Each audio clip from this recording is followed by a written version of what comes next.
Since the repeal of Law 76 in June 2023, there has been no state intervention in these villages to date. According to some villagers, there has been no follow-up after the repeal. They now find themselves left to fend for themselves.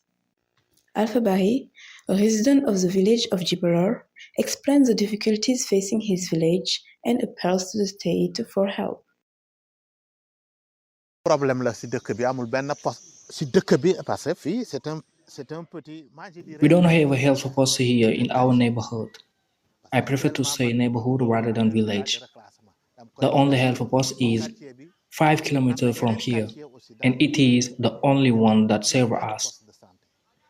What's more, we have a serious accessibility problem. The road is so bad that vehicles cannot get there. That is another big problem we face. Donc loolu aussi c'est un grand problème du village. In the village of Kutal Malingjai, Ndeye Diallo, president of the women's group, is calling on the state authorities to create jobs for young people and facilitate their access to the job market.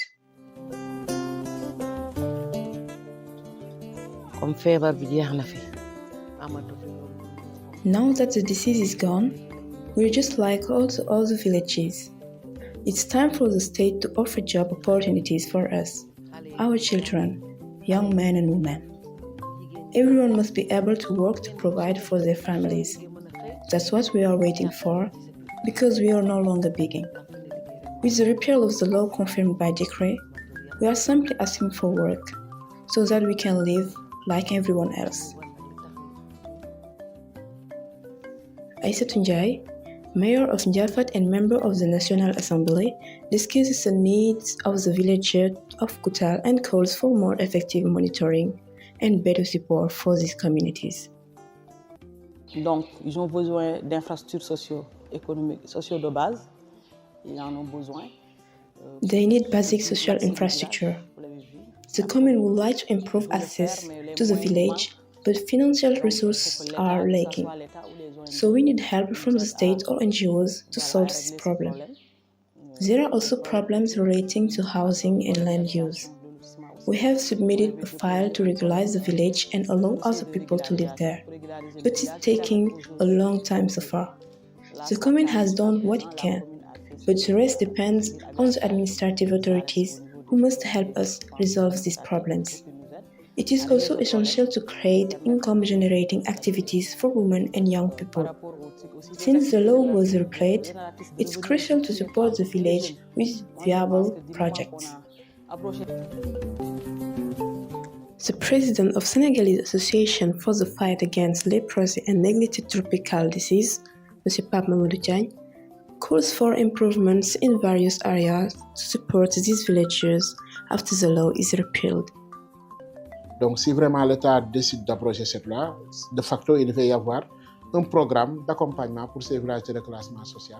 So, if the state really decided to repeal this law, it should set up a support program for these social reclassification villages. This program should address different areas, including housing, land village, expansion, education, health, and many others. It's true that each village has its own specificities. If we consider the villages in the central area, such as Kutal Malingjai, they have an issue with land expansion because behind them there is a classified forest. Everyone knows that these forests are protected, so the state must measure to allow the expansion of cultivable and habitable land. Let's not forget that these villages was stabilized on a surface of 1 square kilometer, and some have at least 3,000 inhabitants. Therefore, it is imperative to implement land expansion programs. Education is also very important, as it is often the children who are left behind in this area. If you take the village of Mbaling, which is one of the largest social reclassification villages with more than 5,000 inhabitants.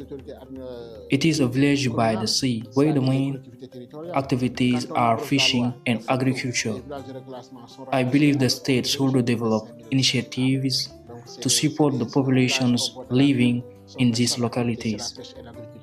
Je pense que l'État doit développer des programmes pour accompagner ces populations qui vivent dans ces localités. We've come to the end of this episode. We have shed light on the need for the villagers following this repeal and expressed their expectation of the state authorities. Thank you for accompanying us throughout this chapter dedicated to social reclassification villages, exploring their history, their challenges, and their actions for the future. See you soon for new and exciting topics.